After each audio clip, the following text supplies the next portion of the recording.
Hello and Assalamu alaikum, my dear viewers, friends and family. Welcome to my YouTube channel, Zauke Kabutar Parwari. Today is Sunday, 18th of December 2022. Viewers, आज मैं आया हुआ था ख्वाजा मुजीब अहमद साहब के पास।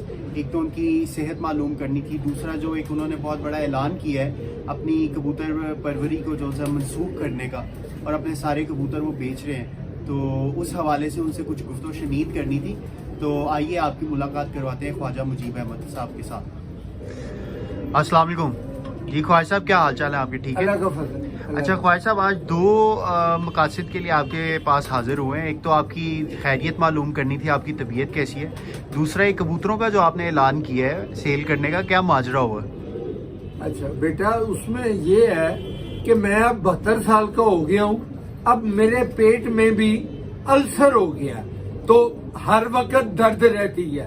तो अब डकार भी वो आते हैं, सारे पुर्जे खराब हो रहे हैं। तो अब भरिया मेला छड़ना ज्यादा चंगा है बनिस्बत बाद जो मेरे पुत्र को तो टाइम नहीं हैगा, वो जो जाके किसी नू एवें ही वो करेगा, तो मैं आप डिस्पोज ऑफ कर दवा तो ज्यादा बेहतर है।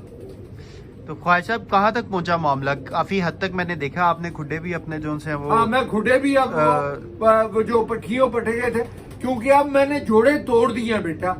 अब आप देख रहे हैं कि इधर मादी है और इधर नर है, और नीचे से भी सारे मैं ऊपर ले आया हूँ।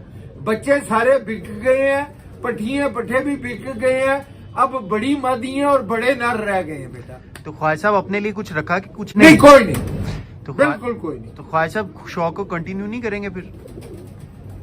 बेटा अभी मैंने सोचा नहीं है कि क्या करना है फ्यूचर में।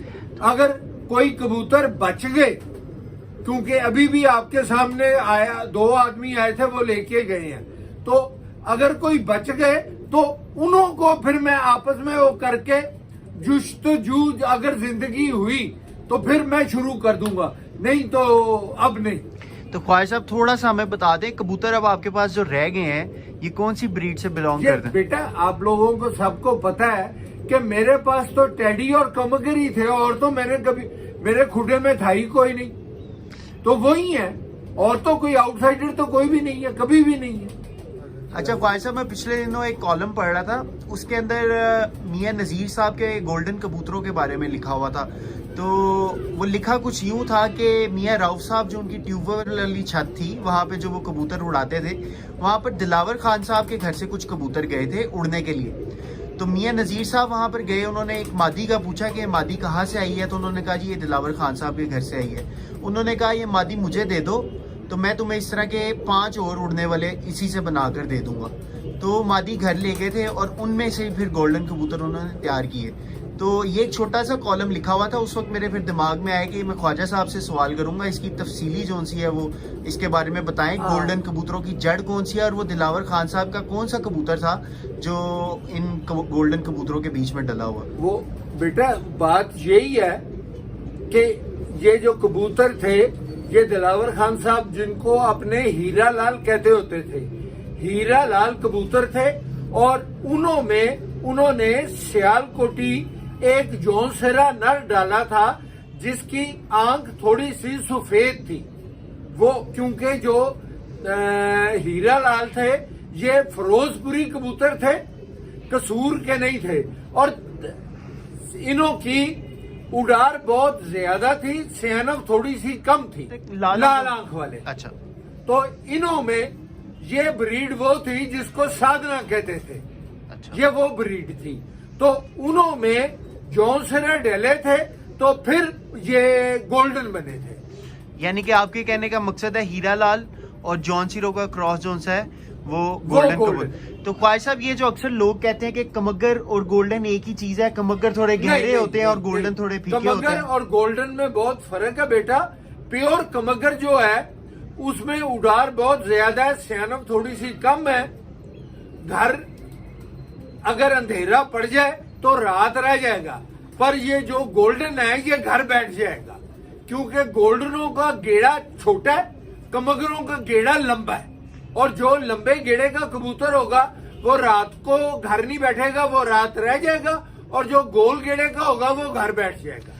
خواجہ صاحب ایک اور سوال ہے, اکثر میرے جیسے جو نئے کبوتر پرور ہیں اس دور سے جو بلونگ کرتے ہیں ان کے لیے ایک بہت بڑا سوال ہے, آپ یقیناً یہ جواب دے سکیں گے اس سوال کا. نیلا رنگ جو ہے, بلو رنگ, اس کے پیچھے کیا ہسٹری ہے؟ یہ گولڈن کبوتروں میں آتا ہے یا کمگر کبوتروں میں؟ کچھ کہتے ہیں جی جو اوریجنل کمگر ہیں ان کے اندر نیلا رنگ نہیں آتا, وہ سادی آنکھ کے کبوتر ہیں. یہ نیلا رنگ صرف گولڈنوں میں آتا ہے. اب اس پہ میں آپ کو وہ کروں کہ میرے زمانے میں جو دلاور خان مرحوم کے کبوتر ہوتے تھے انہوں میں نیلا رنگ نہیں تھا ہوتا, انہوں میں رنگ ہوتا ہی نہیں تھا, اور وہ ہلکی پنک کلر کی ان کی آنکھ ہوتی تھی زیادہ. اب میں مشابت آپ کو دے دیتا ہوں, کندھاری انار نہیں, بیدانہ انار. بیدانے انار جیسے ہوتے تھے, جیسی مسروں کی دال ہوتی ہے اس کلر کے, مالٹے کا چھلکا اس کلر کے, زیادہ لال آنکھ کے نہیں, اور ان میں جالیاں نہیں تھی ہوتی. تو خواجہ صاحب تھوڑا سا اگر آپ ہمیں بتائیں گے نیلا رنگ کا کیا, یہ کہاں سے آیا بیچ میں, کوئی آئیڈیا ہے؟ یہ نیلا رنگ بیٹا جب کبوتر بوڑھا ہونا شروع ہو جاتا ہے تو تب نیلا رنگ آ جاتا ہے, بچپن میں کبھی بھی نیلا رنگ نہیں آتا. اچھا, آہستہ آہستہ عمر کے ساتھ اور بڑھاپے میں, اور کبوتر جو اڑ رہا ہوتا ہے اس میں رنگ آتی ہیں, چھوٹی عمر میں نہیں آتے. خواجہ صاحب ایک اور چیز, آج کل کبوتر باز جو ہیں وہ بہت زیادہ بحث کر رہے ہیں اس چیز کے اوپر کہ کبوتروں کے اوپر پر بہت زیادہ ہونے چاہیے, ریشمی ہونا چاہیے.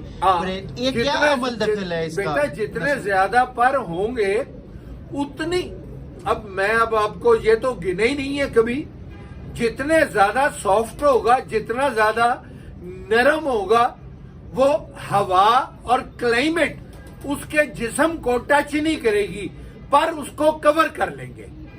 کیونکہ جب آپ سینے پہ پھونک مارتے ہیں تو اس کا گوشت نظر آتا ہے, اور جب آپ کے منہ کی ہوا سے اس کا گوشت نظر آ رہا ہے, تو جس نے اوپر جا کے اتنی تیز ہواؤں میں ہوا کا سامنا کرنا ہے, تو اگر اس کا گوشت نظر آ جائے گا تو بیٹا گر جائے گا.